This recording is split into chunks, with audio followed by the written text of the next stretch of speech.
আসসালামু আলাইকুম। পাকিস্তানে আর এক দুর্ভাগ্যের নাম ইমরান খান, যার দল প্রতীক ছাড়াই অধিকাংশ আসনে জয়লাভ করেছে, তারপরও সরকার গঠন করতে পারেনি।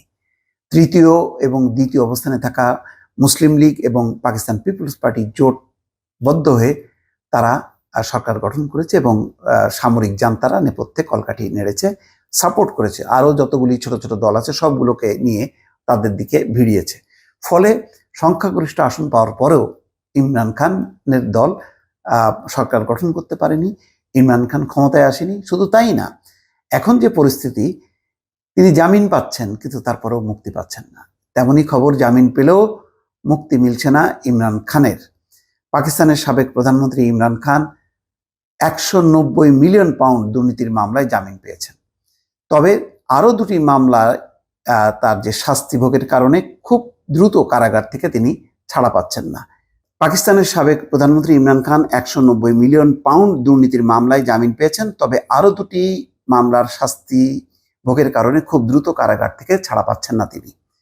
স্থানীয় সময় বুধবার ইসলামাবাদ হাইকোর্টের প্রধান বিচারপতি আমির ফারুক ও বিচারপতি তারিক মেহমুদ জাহাঙ্গীর জামিনের এই রায় দেন। আন্তর্জাতিক গণমাধ্যম রয়টার্স তাদের এক প্রতিবেদনে এই তথ্য জানিয়েছে। ইমরানের দলের আইনজীবী সামাজিক যোগাযোগ মাধ্যমে জামিন মঞ্জুরের বিষয়টি নিশ্চিত করেছেন। তিনি আরও জানিয়েছেন, আরও দুটি মামলার শাস্তি ভোগের কারণে ভূমি দুর্নীতিতে জামিন পেলেও দ্রুতই কারাগার থেকে ছাড়া পাচ্ছেন না ইমরান খান।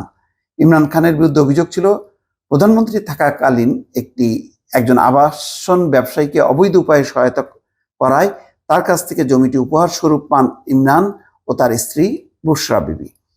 যদিও বরাবরই এই অভিযোগ প্রত্যাখ্যান করে আসছেন ইমরান খান, পরে ইসলামাবাদ হাইকোর্টের কাছে জামিনের আবেদন করেন তিনি। 2022 সালের এপ্রিলে বিরোধীদের অনাস্থা প্রস্তাবের মাধ্যমে ক্ষমতাচ্যুত হন ইমরান খান। এরপর দুর্নীতি থেকে শুরু করে সন্ত্রাসবাদের বেশ কয়েকটি অভিযোগের মুখোমুখি হচ্ছেন। তোষাখানা মামলায় দোষী সাব্যস্ত হওয়ার পর গত বছরের আগস্ট থেকে তিনি কারাগারে আছেন। পরবর্তীতে সাইফার ও অবৈধ বিয়ের মামলা সহ অন্যান্য মামলায়ও দোষী সাব্যস্ত হন।